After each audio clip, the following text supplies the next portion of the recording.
Today, we're all about cracking open the manager's toolkit. We're going to give you the exact mental frameworks the pros use every single day to make those tough calls, the smart, fast decisions when everything's on the line. And believe it or not, the way you figure that out, it's the exact same logic managers use for massive, high-stakes business choices. Seriously, we're going to break that down for you. It all comes down to weighing your options and, this is key, zeroing in on what actually changes the outcome. So, here's our game plan for this explainer. First, we're going to get into the foundational mindset, and then we'll start building on our toolkit, piece by piece, with 5 killer frameworks you can use for pretty much anything, from pricing a new product all the way to deciding whether to drop an entire business line. Okay, let's jump right in. Section 1, thinking like a manager. You know, before you can make any good decision, whether it's launching a new product or hiring someone for your team, you absolutely have to learn one thing: how to separate the signal from the noise. And it turns out, every solid decision, I'm talking from a billion-dollar merger right down to just figuring out what's for dinner, it follows this simple 4-step process. First, you define your goal. Then, you identify your alternatives. Third, you gather and analyze the info. And finally, you choose the best path. It's like a universal blueprint for making a good call. Now, the real secret sauce here is in step 3, analyzing the info. And the key, the absolute key, is to focus only on what's relevant. Relevant isn't just a vague word here. It has a super specific definition. For information to be relevant, it has to do 2 things. 1, it's got to be about the future, not the past. And 2, it has to actually change depending on which choice you make. If a piece of info is the same for all your options, guess what? It's just noise. You can ignore it. And this is where we get to a really crucial distinction. Relevant costs are those future costs you can actually do something about. But then there are sunk costs. Think of these like ghosts from the past. That money you already spent on research and development, it's gone. Poof. And yeah, it feels super important. That's the sunk cost fallacy that trips so many people up.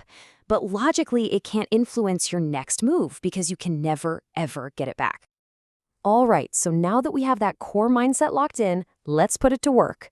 We're going to apply it to one of the biggest decisions any business has to make: pricing. And it all boils down to one simple question: who's in control of the price? Are you a price taker or are you a price setter? You see, almost every single company falls into one of these 2 buckets. On one hand, you've got price takers. Think about a farmer selling a commodity like wheat, or a gas station on a corner with 3 other stations. The product isn't really unique, and there's a ton of competition. Then you've got the price setters. Think Apple with the iPhone. The product is unique, there's way less competition, so they're in the driver's seat. Which bucket you're in, that dictates your entire pricing strategy.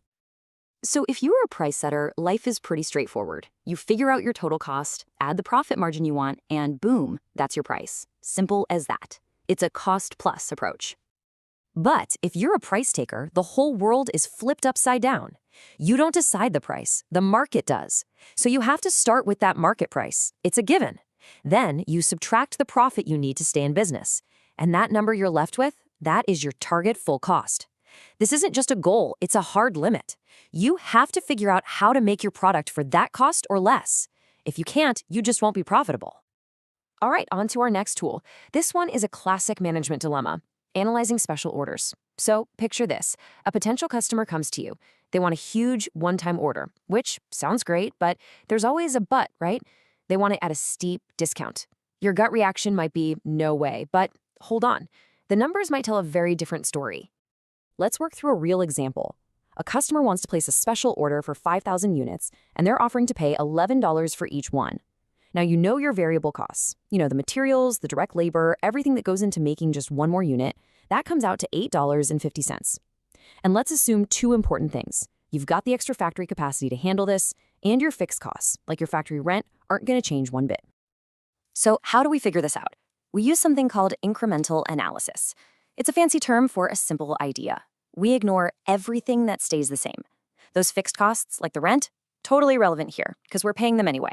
We only look at the new money coming in and the new money going out because of this one deal.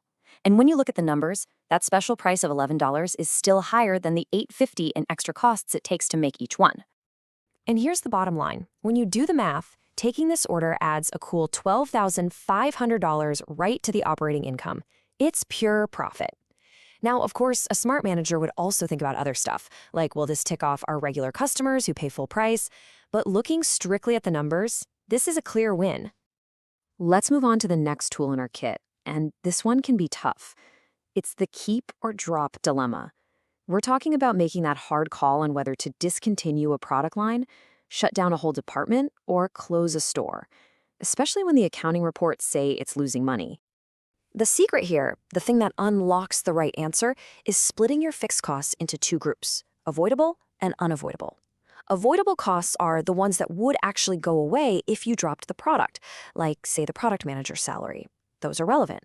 But the unavoidable costs, like the rent on the whole factory, you're stuck paying those no matter what. So for this decision, they are totally irrelevant.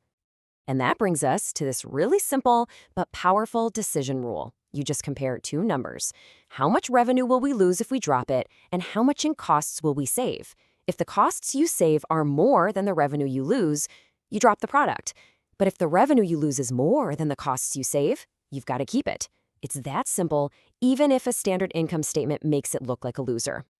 Okay, for our final section, we're going to tackle two more huge operational questions that managers wrestle with all the time. First, the make or buy decision. Should we produce a component in-house or just outsource it and buy it from a supplier? And second, the sell or process further question.